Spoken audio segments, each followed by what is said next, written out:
I will not be shamed. I did nothing wrong. And you have to keep telling yourself that until you believe it. And I believed it because the thing is, the perpetrator did all the wrong things. Yeah. And I decided I was not going to hold on to the shame. And all of a sudden I was free. And when you don't have shame, you are free. And it's literally the instructions I was given, and I've seen it affect people in a positive way, and it definitely helped me to get through all of this.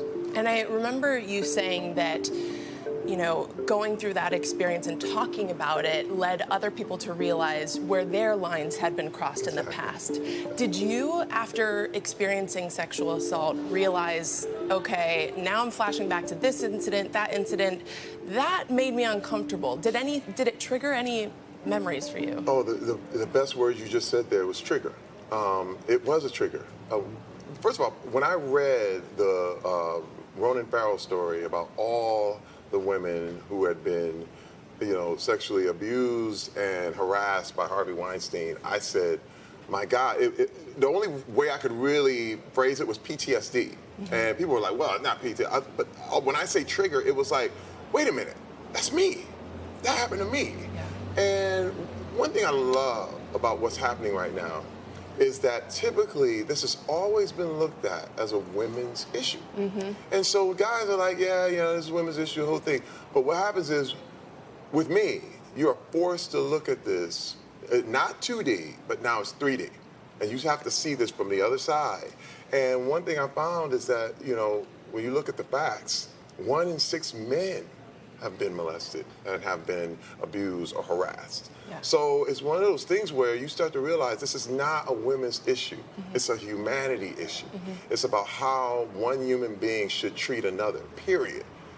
Well, and that's something that a young man, a singer and actor named Ricky Garcia is going through right now. He alleges that his ex-manager raped him time and time again from the age that he was 12 and exerted the same kind of control that I think you've talked about. If you could talk to Ricky right now and support him through this time, what would you say to him?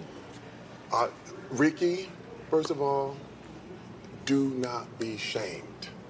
You did nothing wrong. And I would tell Ricky, look at what happened. You, as a minor, you can't even give consent. You understand what I mean? Mm-hmm. This is where, when you're talking about in the world of prostitution, they have the phrase child prostitute, but that's impossible because they can't even give consent.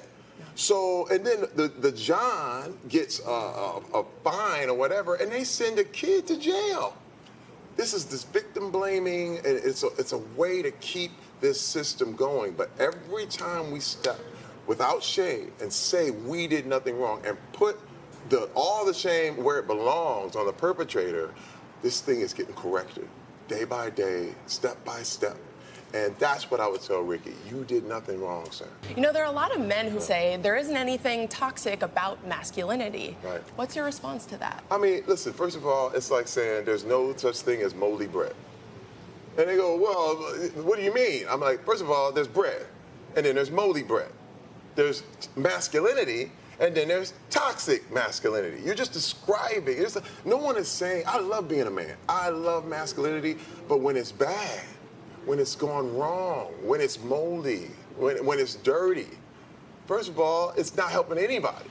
And so this is the thing, and you're talking about anybody who really sympathizes with that is probably guilty, for one, and trying to assuage their own guilt, because we all rationalize. And I have to say this, first of all, me, Terry Crews, was a toxic man.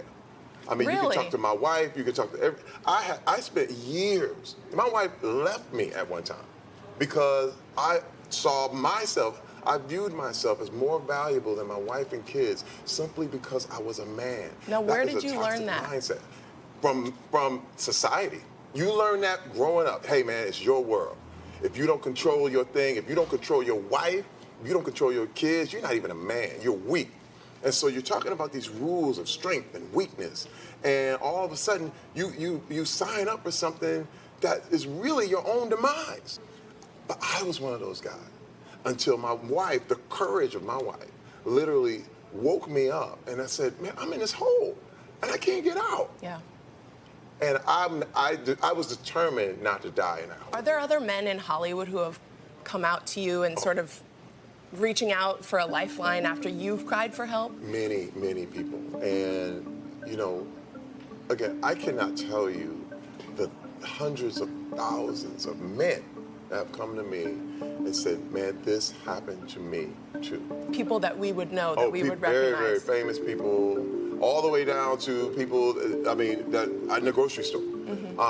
And what's so wild is that it let me know how prevalent it was and how, because remember now, we're talking about open secrets.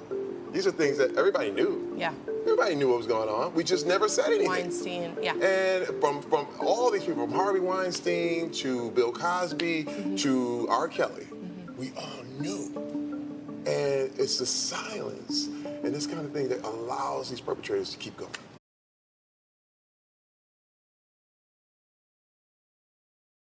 Hey, NBC News viewers, thanks for checking out our YouTube channel. Subscribe by clicking on that button down here and click on any of the videos over here to watch the latest interviews, show highlights, and digital exclusives. Thanks for watching.